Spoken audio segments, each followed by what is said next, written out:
Hi, and welcome to Bentley Tech EDU. Today we're going to make a sphere. Let's get started. It's a very simple project. Let's make it 8 inches by 8 inches at 150.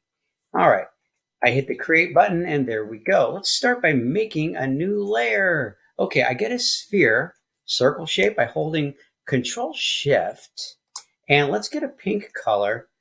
That's very magenta, wouldn't you agree? Let's make it a little bit more fun. True pink color. Here we go.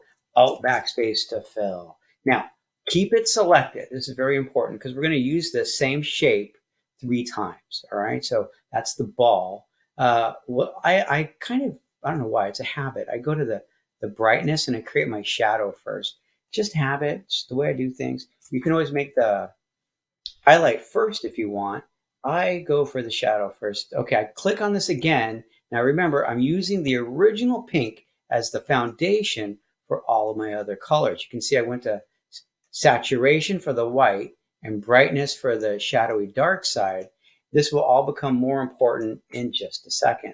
Let's name our layers really quick. Highlight, shadow, and ball. That's pretty easy. Now I'm going to stick with the highlight. What I'm going to do is I'm going to pick it up and move it. And I'm going to try something you've never done. Select, modify, feather. Some people would go up to 100 or 75. I'm going to try 75. It was originally set at 80. I'm going to go to 75. Here I go. I hit backspace. Now you can see the original shadow is hiding underneath it. See that?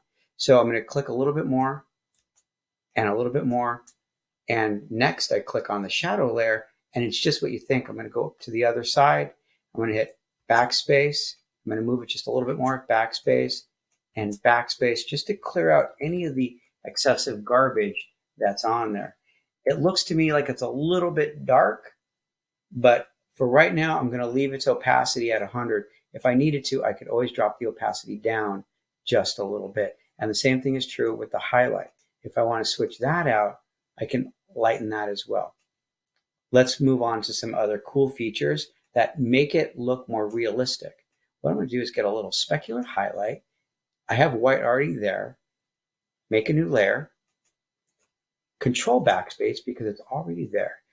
Please, please, please, please deselect. If you do not deselect, filter, blur, Gaussian blur. If you do not deselect, what ends up happening is it gets a little bit funky in terms of the way it blurs, because a blur actually works by going 50% to the outside and 50% to the inside, which is what I'm going to cover in the video in just a minute or so. That looks pretty nice. I'm feeling that. And one more layer, one more circle. This one's going to be called shadow. Let's get a nice black. And bam, Control D. Oh my goodness, it's on the top. No worries, because what I do is I put it below the shadow, below the ball, give it a little blur, filter, blur, Gaussian blur. Don't do too much, okay? A lot of kids think that, well, that's insane. That's going to look good? No. Stay under 10. At the most, I'll hit it with an 8 in this case. Give it a little bit of opacity. We'll go down to 75% opacity. 50 might be a little bit too much. You don't want the ball to look as though it's floating too far off the ground plane. And once I get like a ground or a floor with a square, what I'm going to do is show you, this is the point at which you begin to lighten or darken your backgrounds or all the elements that are involved in your piece, because you don't know what it's going to actually look like until you've put it into the environment in which it's going to actually exist. Before, the pink shadow was feeling a little too dark, but once I put the blue on it, man, it looks great. That's it. Now, hang on. Don't just quit the video. But at the second half of the video, I'm going to show you where you run into trouble while doing this sphere. And trust me when I say trouble is around every single click and around every single corner. Hang on, because now I'm going to show you a bunch of problems that you run into when making a sphere. All right. I made that sphere look really easy. Let's talk about some of the most common mistakes that people make when they're putting their sphere together. Some of them are going to sound and feel very obvious, and others not so much. Let me just get rid of that background and make it white. Problems that kids run into. They make the ball, like let's just make a new layer. They make a ball and they're holding shift and they get a color that they like. Okay, I'll just make mine red. All right, so I got a nice red ball. You've got your basic red. Now you need to make the shadow layer. So you already know what to do. You go to the brightness layer, you go down to the darker version of red, and you hit OK and you Alt backspace to fill. Everything's going good.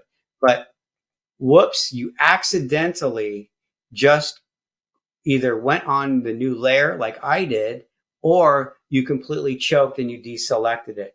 Do not worry. So we're going to go back to fill. You can see I just use history to get me there. I make a new layer.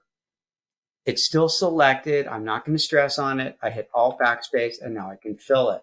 Okay, you can see I've got the darker shadowy red on top of the lighter red. All right, but that's just one of the first problem that you run into. The classic, I filled on top of my existing layer. Watch this one. Oh no, I accidentally deselected it. How am I going to get the same circle? If you think that you're going to be able just to like pop a perfect circle on there, it ain't going to happen. I have a technique. Make sure your magic wand is selected. It's magic wand. This is how to get your selection back. Boom, I clicked on it and you can see that I've got it back. Now what I can do is using my color picker, go back up, go to saturation, get the lighter color, fill it with the light color. Okay, cool. Now, next big mistake people make.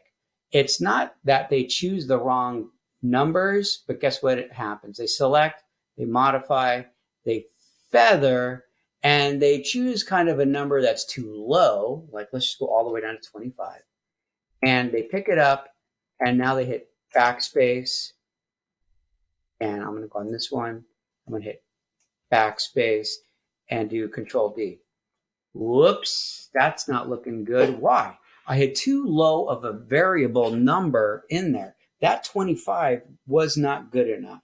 Obviously, I could probably go up to 150. That's going to look interesting, but also select, modify, feather. Let's go 125. In this case, it's going to be way too soft and fuzzy, and it's just not going to give us the impact that we're looking for in terms of the visual. Next big problem kids run into, watch this one. This is a classic. All right, I'm going to zoom in on this white shape. I go, let's make a new layer, Control backspace to fill. Now I'm going to zoom in. It's still selected. Okay, now watch this. This is where kids make a mistake. I told you that if you blur before you deselect, what happens is it only blurs on the inside. Blurs blur to the outside and to the inside. You can't even see it because it's being constrained. So let me hit cancel. Well, let's just deselect it and blur it. Filter, blur, Gaussian blur, and that looks nice, right? So that's an 8 blur right there, okay? Now let's try the same thing. But this time I'm going to keep it selected, and you'll see a big difference. Blur, Gaussian blur, and it's still 8 and Control D. Do you see the difference?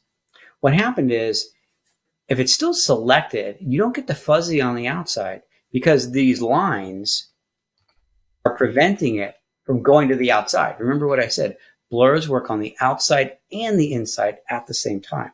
So I could throw that away because that's literally trash. Now, zoom is Z and Alt for the little minus. I'll do the same thing on the circle. Okay, so watch. The circle for the shadow. Here we go. One more time. I'm going to make a new layer. This time I'm going to fill it with black. Alt backspace to fill. And I'm not going to like stress too much on like layers. I probably should though, because there's always a kid out there. Hey, Bentley, you did it wrong. All right. Let's zoom in a lot. And let's just cover what happens when you do it wrong. You can clearly see it's still selected. Let's try it. Filter, blur, Gaussian blur. And just like that, whoa, dude, that looks really bad. Why does it look bad? It was still selected while it got blurred. You have to deselect it. Let's try it one more time. Going back in order, Control D to deselect, filter, blur, Gaussian blur, and boom, that looks so much better. I'll take it down to a 8 like I did before. And that's something I can live with. Why do I always keep a shadowy with opacity? Okay, let's do the background thing again.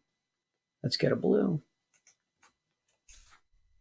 Okay, I'm going to zoom in. When you have it at 100% opacity, it's obviously darker than dark, but you don't want to go too much because then it starts like disappearing, all right? And another problem is, well, we'll go to 75.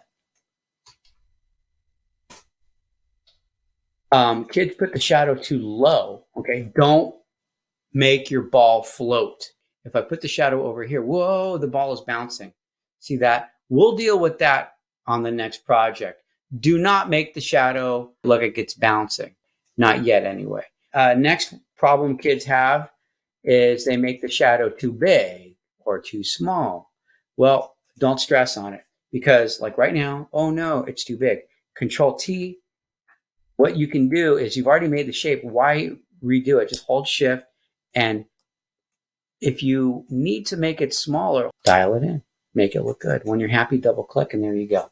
Those are the basic mistakes that kids make. Thanks for being here. James Bentley, Bentley Tech EDU. Have a great day.